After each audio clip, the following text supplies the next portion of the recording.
بسم اللہ الرحمن الرحیم اللہم صل علی محمد وآل محمد۔ بسم اللہ الرحمن الرحیم الحمدللہ والصلاة علی اہلہا اما بعد فقد قال اللہ الحکیم فی کتابہ بسم اللہ الرحمن الرحیم یا ایہا الذین آمنوا کتب علیکم الصیام کما کتب علی الذین من قبلکم لعلکم تتقون۔ میرے محترم ناظرین و سامعین، آپ کی خدمت میں السلام علیکم ورحمۃ اللہ وبرکاتہ۔ قائم ٹی وی کی اس نشریات میں سید نادر عباس زیدی آپ کی خدمت میں حاضر ہوں۔ ماہ مبارک رمضان کا خطبہ شعبانیہ ہو یا ماہ مبارک رمضان کا چاند ہو یا ماہ مبارک رمضان کے سلسلے میں اہل بیت اطہار علیہم الصلاۃ والسلام کی روایات ہوں، یہ تمام ہی ماہ مبارک رمضان کی عظمت کو بیان کر رہے ہیں۔ یہ مہینہ جو کہ شہر اللہ ہے، یعنی اس مہینے کی نسبت پروردگار عالم کی طرف ہے، اللہ کا مہینہ ہے، یعنی اللہ اس مہینے میں میزبان ہے اور ایک روزے دار اس ماہ مبارک رمضان میں اللہ کا مہمان ہے۔ میزبان کی زیادہ تر کوشش یہی ہوتی ہے کہ مہمان کو کسی قسم کی تکلیف نہ ہو، کسی قسم کی پریشانی نہ ہو، اس کے ہر طرح کے سکون، آرام، اطمینان کا خیال رکھا جائے اور اس کی ضیافت میں کسی بھی قسم کی کوئی کمی نہ آئے۔ جہاں پر ضیافت کرنے والا وہ خالق کائنات ہو جو کہ میزبان ہے، اس کے بحر بے قرار میں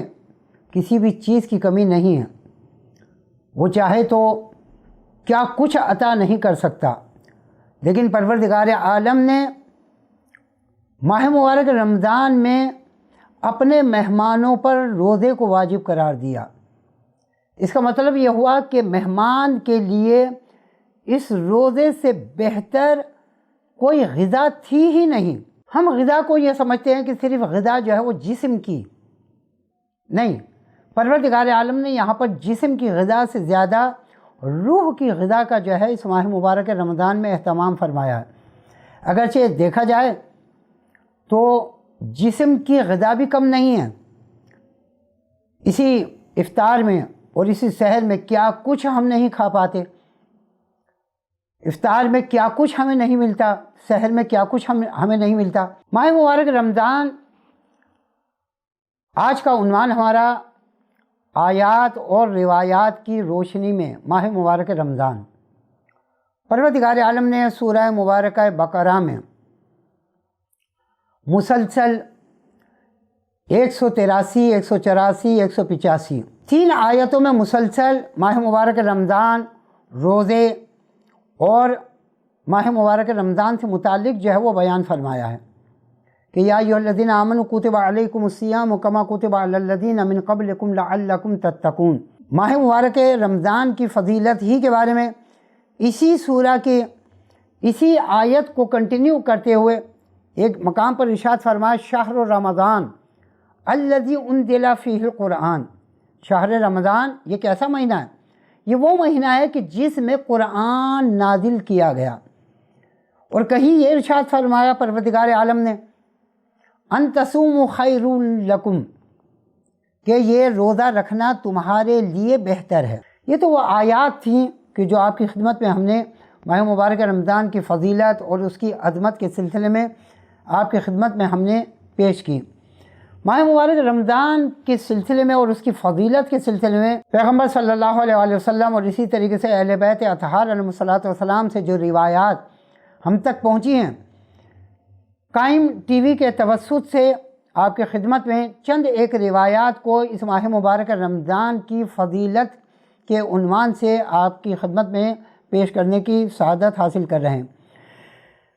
پیغمبر صلی اللہ علیہ وسلم نے ارشاد فرمایا، دیکھیے بہت توجہ کہ بہت مختصر کلام ہے پیغمبر کا، لیکن کیا فرمایا، فرماتے ہیں کہ لکل شیء زکاتن، ہر شے کی زکوٰۃ ہے، یعنی روپے کی زکوٰۃ ہے، جانوروں کی زکوٰۃ ہے، سونے چاندی کی زکوٰۃ ہے، غلات کی زکوٰۃ ہے، اور نامعلوم کتنی چیز کی زکوٰۃ ہے۔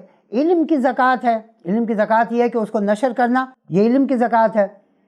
اسی طریقے سے پروردگار عالم نے اس بدن کے لیے زکوٰۃ قرار دی ہے۔ پیغمبر کیا ارشاد فرماتے ہیں؟ پیغمبر فرماتے ہیں لکل شیء زکاتن، ہر شے کی زکوٰۃ ہے۔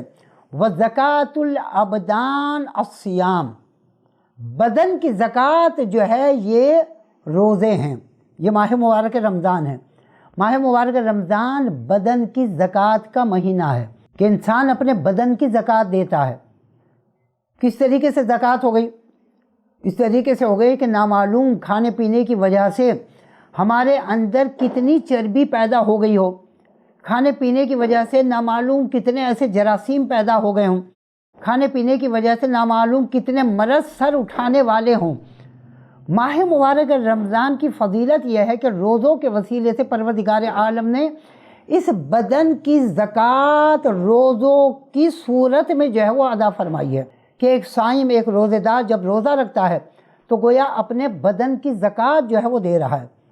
ایک اور مقام پر حضرت امام محمد باقر علیہ الصلوۃ والسلام ارشاد فرماتے ہیں بنی الاسلام علی خمسۃ اشیاء، اسلام کی بنیاد 5 چیزوں پر رکھی گئی ہے۔ 5 چیزیں ہیں۔ علی الصلاۃ، ان میں سے ایک نماز ہے، والزکوٰۃ، اور زکوٰۃ ہے، والحج، حج ہے، والصوم، روزہ ہے، اور چیز 5ویں کیا؟ والولایہ، ولایت ہے، یعنی ہماری محبت ہے، ہماری محبت کا اقرار ہے، ہم سے محبت کا اقرار ہے۔ یہ یعنی اگر یہ 4 چیزیں ہوں، حج بھی ہو، صوم بھی ہو، نماز بھی ہو، اور اسی طریقے سے زکوٰۃ بھی ہو، لیکن ہماری ولایت نہ ہو، ہماری محبت نہ ہو، تو پروردگار عالم نہ وہ نماز قبول کرتا ہے، نہ وہ روزہ قبول کرتا ہے، نہ وہ حج قبول کرتا ہے، نہ وہ زکوٰۃ قبول کرتا ہے۔ یعنی ولایت کی اتنی اہمیت ہے۔ چھٹے امام حضرت امام جعفر صادق علیہ الصلوۃ والسلام نے اس ماہ مبارک رمضان کی فضیلت اور عظمت کے لیے دیکھیے کیا ارشاد فرمایا۔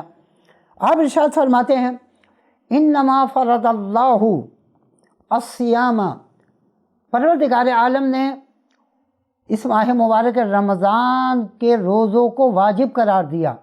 کس وجہ سے؟ لیستوی بالغنی والفقیر، تاکہ برابر آ جائیں دونوں، روزہ رکھنے کی وجہ سے امیر بھی غریب بھی۔ یعنی یہ نہیں ہے کہ صرف یہ کہہ دیا گیا ہو کہ صرف غریب روزہ رکھیں، ایسا نہیں ہے کہ یہ کہہ دیا گیا ہو کہ بس غنی ہیں، امیر ہیں، وہ روزہ رکھیں، نہیں، روزہ رکھنے میں سب برابر ہیں۔ اگر 14 گھنٹے کا روزہ ہے تو امیر کے لیے بھی 14 گھنٹے کا ہے، غریب کے لیے بھی 14 گھنٹے کا ہے۔ اگر 17 گھنٹے کا ہے تو غریب کے لیے بھی 17 گھنٹے کا ہے، امیر کے لیے بھی 17 گھنٹے کا، کم و بیش جس کے لیے بھی ہو۔ روزے کا جو ٹائم ہے، جو افطار کا ٹائم ہے، جو سحر کا ٹائم ہے، ایسا نہیں ہے کہ غریب کے لیے کچھ اور ہو، امیر کے لیے کچھ اور ہو، نہیں، برابر ہے روزے میں امیر اور غریب۔ لہذا پروردگار عالم نے اس ماہ مبارک رمضان میں اس روزے کے وسیلے سے غریب اور امیر کو ایک صف میں لا کر کھڑا کر دیا ہے۔ مولا کائنات حضرت علی بن ابی طالب علیہ الصلوۃ والسلام ارشاد فرماتے ہیں اس ماہ مبارک رمضان اور روزوں کے سلسلے میں، دیکھیے مولا متقیان کا کیا فرمان ہے۔ فرمایا فرض اللہ الصیام، اللہ نے روزوں کو واجب قرار دیا ہے۔ کس وجہ سے؟ ابتلاء لاخلاص الخلق، تاکہ وہ روزے کے ذریعے سے امتحان کرے لوگوں کے اخلاص اور خلوص کا، کہ کس میں خلوص ہے، کون اس روزے کو رکھ رہا ہے۔ دیکھیے روزہ ایک ایسی چیز ہے، انسان نماز پڑھتا ہوا تو نظر آئے گا کہ یہ نماز پڑھ رہا ہے، لیکن روزہ ایک ایسی چیز ہے کہ ہو سکتا ہے کسی نے نہ رکھا ہو، روزے جیسی شکل بنا لی ہو، وہ سامنے والا سمجھ رہا ہے کہ روزے سے ہے۔ یہ عبادت روزے کی ایسی عبادت ہے کہ جو خالق اور مخلوق کے درمیان ہے، اور اسی کو اخلاص کہا جاتا ہے۔ یعنی اگر میں گھر میں اکیلا ہوں اور کوئی بھی نہ ہو تو میرا اختیار ہے نا کہ کوئی بھی نہیں ہے، چلیے میں اپنا روزہ توڑ لوں، کوئی بھی چیز چھپ کر کھا لوں، اور دکھانے کے لیے اپنے گھر والوں سے منہ ہاتھ صاف کر کے میں بیٹھ جاؤں اور محسوس ہی نہ ہونے دوں۔ لیکن حقیقت یہ ہے کہ روزہ میرے اور پروردگار عالم کے درمیان اس مانوی عبادت کا نام ہے۔ یہی وجہ ہے کہ ایک حدیث میں یہ الفاظ ملتے ہیں کہ الصوم لی وانا اجزئ بہ، روزہ میرے لیے ہے اور میں ہی اس کی جزا دیتا ہوں۔ اور حقیقت یہی ہے کہ پروردگار عالم اسی روزے کی جو ہے وہ جزا عطا کرتا ہے۔ ایک اور مقام پر امام موسیٰ کاظم علیہ الصلوۃ والسلام ارشاد فرماتے ہیں، دیکھیے کیا ارشاد فرماتے ہیں دعوت الصائم تستجاب عند افطارہ، یعنی روزے دار کی دعا افطار کے وقت قبول کر لی جاتی ہے۔ یعنی جب انسان افطاری کے لیے بیٹھتا ہے اور روزہ کھولتا ہے اور روزہ کھولنے سے پہلے دعا کرتا ہے یا افطار کے بعد دعا کرتا ہے تو پروردگار عالم اس کی دعا کو رد نہیں کرتا، پروردگار عالم اس کی دعا کو اپنی بارگاہ میں شرف قبولیت عطا فرماتا ہے۔ آج کے اس پروگرام اور قائم ٹی وی کے توسط سے اپنے اس پروگرام کو اختتام پذیر کرتے ہوئے ایک وظیفے کی طرف آپ کی توجہ دلانا میں چاہوں گا کہ یہ وہ زمانہ ہے کہ جسے حوادثات زمانہ کہا جاتا ہے، اور پیغمبر صلی اللہ علیہ وسلم نے اپنے اصحاب سے ایک مرتبہ فرمایا تھا کہ میرے بھائی، تو اصحاب نے فرمایا تھا کہ کیا رسول اللہ ہم آپ کے بھائی نہیں ہیں؟ پیغمبر نے فرمایا تھا کہ میرے بھائی وہ ہیں کہ جو مجھے نہیں دیکھیں گے اور بغیر دیکھے مجھ پر ایمان لائیں گے۔ اور گویا وہ زمانہ ہوگا کہ جو حوادثات کا زمانہ ہوگا، کسی بھی انسان کا ایمان محفوظ نہیں رہے گا۔ ایسے دور میں ایمان کی حفاظت ایسی ہوگی جیسے دہکتے ہوئے انگاروں کو ہاتھ پر رکھنا۔ لہذا کیا ایمان کی حفاظت کے لیے چھٹے امام حضرت امام جعفر صادق علیہ الصلوۃ والسلام نے ایک دعا تعلیم فرمائی ہے اس آخری دور کے لیے۔ وہ آخری دور ہم اور آپ یہ نہیں کہہ سکتے کہ وہ آخری دور آئے گا، نہیں، وہ آخری دور کی جو علامتیں بیان کی گئی ہیں وہ تقریباً سب پائی جا چکی ہیں۔ ہم آخری دور میں داخل ہو چکے ہیں۔ یہی حوادثات کا زمانہ ہے اور یہی ایمان کی حفاظت کا زمانہ ہے۔ حتیٰ کہ بعض روایات میں یہ پتہ چلتا ہے کہ صبح کے وقت کوئی شخص ایمان پر ہوگا اور شام کے ٹائم جو ہے وہ ایمان سے خالی ہوگا، یعنی چند گھنٹوں میں اس کا ایمان رخصت ہو جائے گا۔ لہٰذا چھٹے امام نے دعا تعلیم فرمائی ہے جو کہ دعائے غریق کے نام سے مشہور ہے۔ دعائے غریق کے نام سے مشہور ہے۔ وہ کیا دعا ہے؟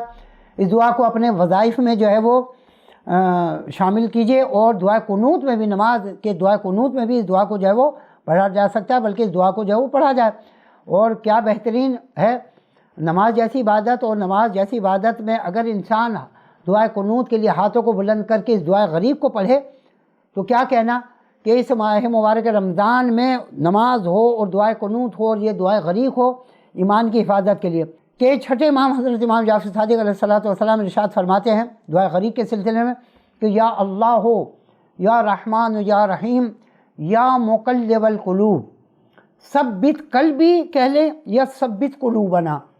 ثبت قلبی کا مطلب یہ ہے کہ پروردگار عالم مجھے ثابت قدم رکھ، اور ثبت قلوبنا کا مطلب یہ ہے کہ آپ نے اپنے ساتھ تمام مومنین کو شامل کر لیا، تمام اہل اسلام، تمام مسلمانوں، تمام مومنوں کو شامل کر لیا۔ ثبت قلوبنا کہ پروردگار عالم ہمارے قلوب کو ثابت رکھ، کہ ایسا نہ ہو کہ ہمارے پیر لڑکھڑا جائیں، ہمارا دل کسی اور طرف مائل ہو جائے۔ لہذا چھٹے امام نے یہ دعا جو ہے وہ تعلیم فرمائی کہ یا اللہ ہو، یا رحمان ہو، یا رحیم، ثبت قلبی یا ثبت قلوبنا علی دینک، پروردگارہ ہمارے قلب کو، میرے قلب کو، یا ہم سب کے قلب کو اپنے دین پر قائم رکھ، ثابت رکھ۔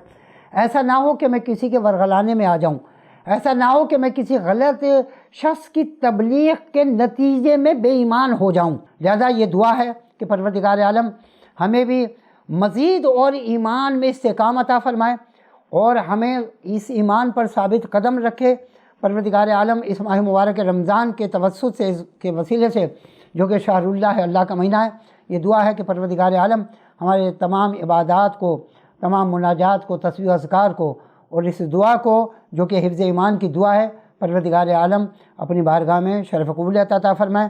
مجھے ناچیز کو بھی اپنی دعاؤں میں، اور قائم ٹی وی کے تمام خدمت گزاروں کو بھی اپنی دعاؤں میں بہت بہت یاد رکھیے گا۔ والسلام علیکم ورحمۃ اللہ وبرکاتہ۔ اللهم صل على محمد وآل محمد. اللهم رب النور العظيم